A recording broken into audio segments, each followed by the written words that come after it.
Ya. Silakan. Terima kasih. Bismillahirrahmanirrahim. Assalamualaikum warahmatullahi wabarakatuh. Waalaikumsalam warahmatullahi. Terima kasih atas undangan pihak RTB ke Jabatan Pengenalan Masyarakat untuk segmen Pengenalan Masyarakat harian ya. Okay, jadinya topik yang saya akan bawakan hari ini adalah kembara.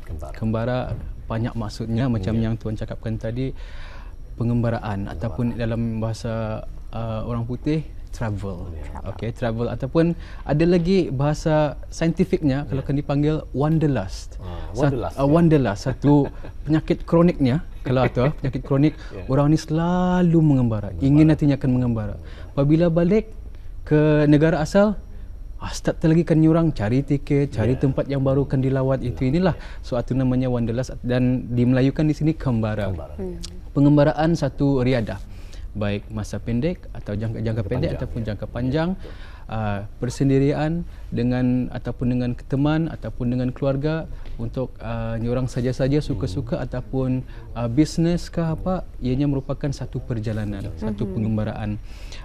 Dan kenapa topik ini saya bawakan kembara ni, sebab dengan pengembaraan ini minda kita ni boleh menjadi sihat dan kita ni seorang individu menjadi individu yang gembira, yang sehat juga. Jadinya pengembaraan ni akan melihat pelbagai karenah manusia, ragam manusia. Ia akan melihat keindahan alam, suasana, ia akan melihat bangunan-bangunan ataupun ia akan melihat cara kehidupan masyarakat di negara ataupun di tempat yang baru tu. Dan ini selalu akan merefer saja ke luar negeri. Ke dalam negeri kita ni pun ada juga. Kadang-kadang kita ni tidak pernah ke Ulu. Oh, rupanya orang Ulu ni macam mana? Ataupun ke daerah lain. Oh, daerah lain ni macam mana? So itu pengembaraan yang ada di dalam negeri. Jadinya pada masa yang sama si pengembara ni akan tahu atau akan belajar banyak perkara. Banyak perkara yang boleh diadaptasi arah dirinya sendiri.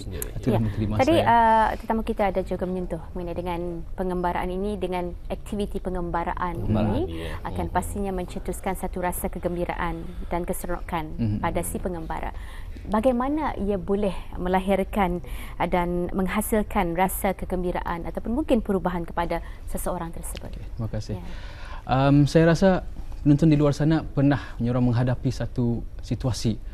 Sudah cukup booking ni tiket ni ataupun bilik hotel ni. Tapi kenapa salahan ni ataupun penuh terbilik ataupun terdelay dia flight atau ya, di sini ada satu yang di luar dugaan kita ni. Selalunya apabila kita ni orang rancang 6 bulan perbaik sekalipun, kadang-kadang masalah tu akan tetap ada. Timbul.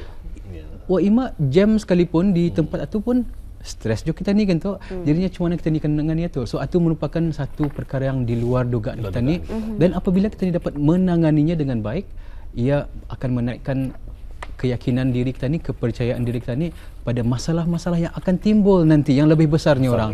Jema tu dia juga boleh tani buat apa kan? Dapat dikendalikan. Stres kadang-kadang jadinya dia dapat tani keluar sana menganukan trafik atau traffic flow tu dia dapat juga. So tani stay, tani itu saja. Ada perkara di luar sana yang lebih teruk daripada tu, yang orang akan demand, memerlukan kesabaran dan ketahanan kita ni lagi banyak.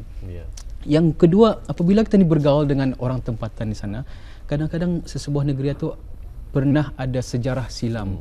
Sejarah yang buruk lah boleh saya katakan sini. Tapi orang kadang-kadang orangnya tu senyum saja, orang carry on, relax, carry on dengan diorang punya kehidupan.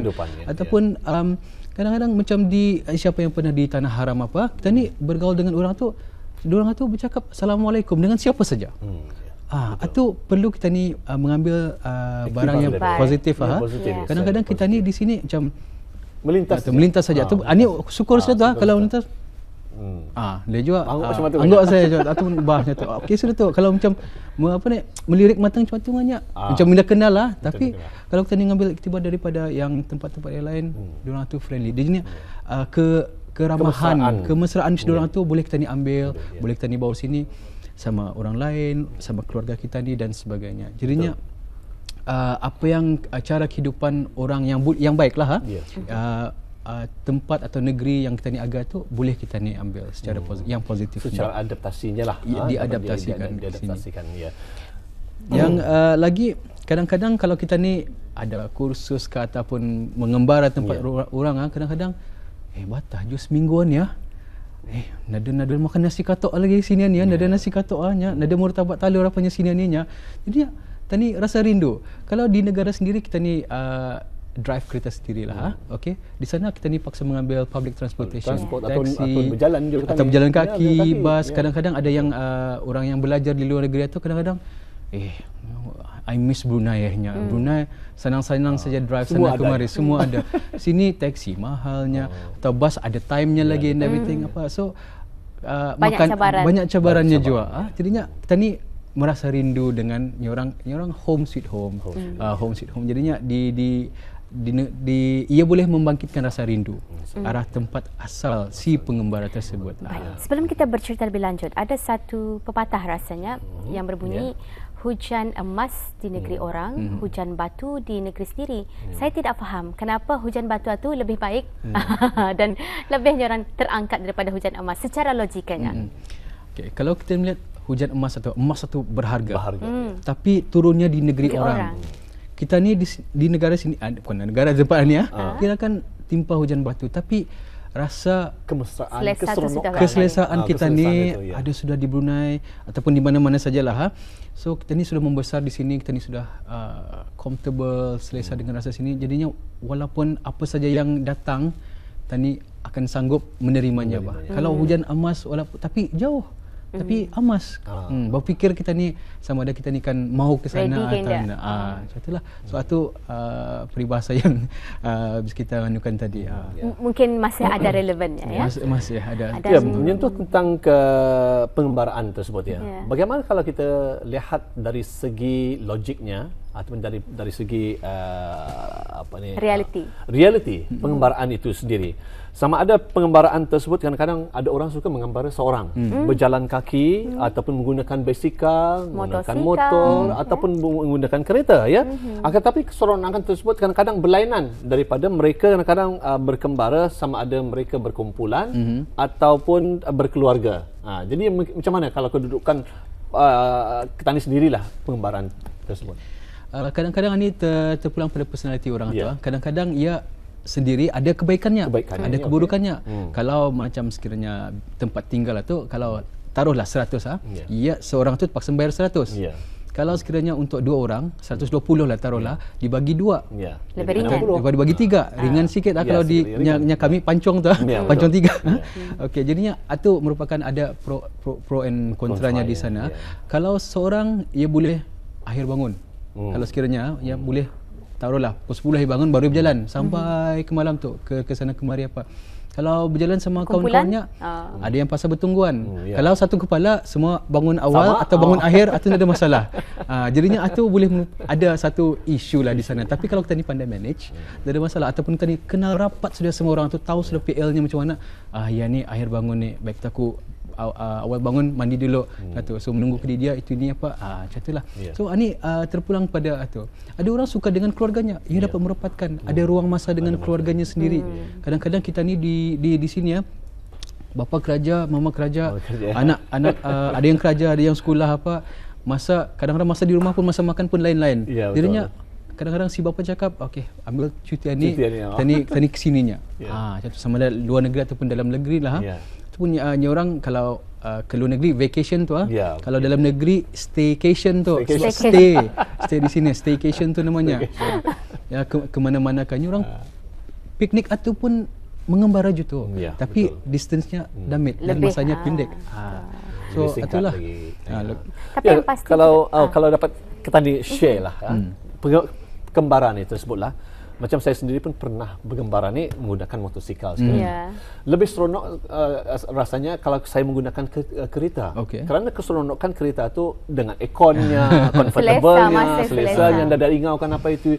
Jadinya tumpuan tersebut kadang-kadang tidak ada berapa kita ni ingau.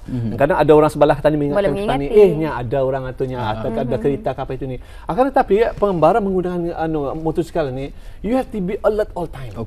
Artinya silap kita ni sedikit, artinya kecundang lah kita ni.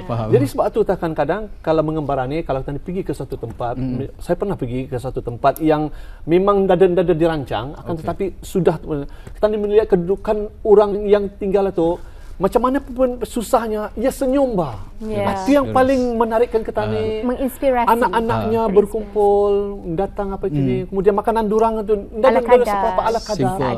Yang durang gunakan kadang-kadang kata orang makanan laut saja. Tapi kehidupan durang walaupun sungguh macam tu kalau kita lihat dari segi kalau anak-anak kita ni ndak mau tinggal tu. Ndak mau tinggal tu. Jadi yang kadang kita lihat dah daripada kembara tu menyeronokkan kita ni, memberi satu inspirasi kepada kita ni, pembelajaran kita ni, iktibar kepada kita ni, dan kadang kita lihat kadang-kadang untuk membagi semangat kepada anak-anak kita ni ataupun generasi baru supaya dorang tu orang berusaha lebih gigih lagi. Betul. Jadi bagaimana pandangan Haji sendirilah dengan kembara yang kata orang menggunakan sama ada persorangan ataupun berkumpulan. Ya, lain orang lainnya punya motif. Kenapa? Ada orang kan shopping, ada orang kan melihat kehijauan alam, ada orang kan menggambar, berjumpa kawan, orang menggambar untuk orang kahwin tempat lain. Dia mau merasai semua kebudayaan itu. Okay. Jadinya dua perkara yang saya akan anukan di sini ya, pembelajaran dan pengetahuan ilmu. Kalau kita ni indah ke tempat atau kita ni indah tahu. Betul. Kita ni indah tahu macam mana belajar mengambil subway train. Contoh saja, mengambil train. Ni ke mana? Ni tujuannya ni 1 2 3 stop yang keempat. Artinya kita ni pandai sudah tahu. Bahasa kadang-kadang saya pernah di India untuk 9 hari ya. Ada saya menghadiri perkahwinan kawan saya. Jadinya sudah 9 hari kepala saya giling-giling sudah. Saya style itu. Sampai sekarang ni saya tu Baisaf. Artinya brother. Jaldi. Laju. Contoh jadinya even bahasa tu pun boleh kita ni pakai untuk ia merupakan satu ilmu. Walaupun orang simple ataupun sekejap saja ilmu gitu.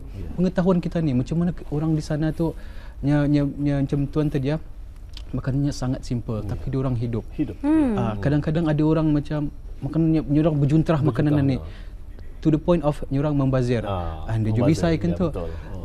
Ada orang suka orang kehidupan yang sangat simple saja tapi orang berjalan ada makna dalam kehidupannya tu. Indah orang macam makna ni ada bagi diorang diorang macam sia-siakan saja kehidupan ini. Alhamdulillah. Jadi betullah juga ya, jauh berjalan luas pengalaman, begitu juga jauh pengembaraan pastinya luas juga pengalaman tersebut dan pengalaman yang diperolehi pastinya begitu berharga, tapi ia akan lebih lagi dirasai berharga apabila pengalaman itu dapat kita manfaatkan dalam kehidupan dapat dikongsikan bersama. Secara ringkas barangkali ini dalam lebih kurang 2 minit dapat disimpulkan topik yang kita bawakan hari ini. Pengembaraan sama ada panjang ataupun pendek jangka masanya, ia bolehnya orang membuat kita ni rasa relax.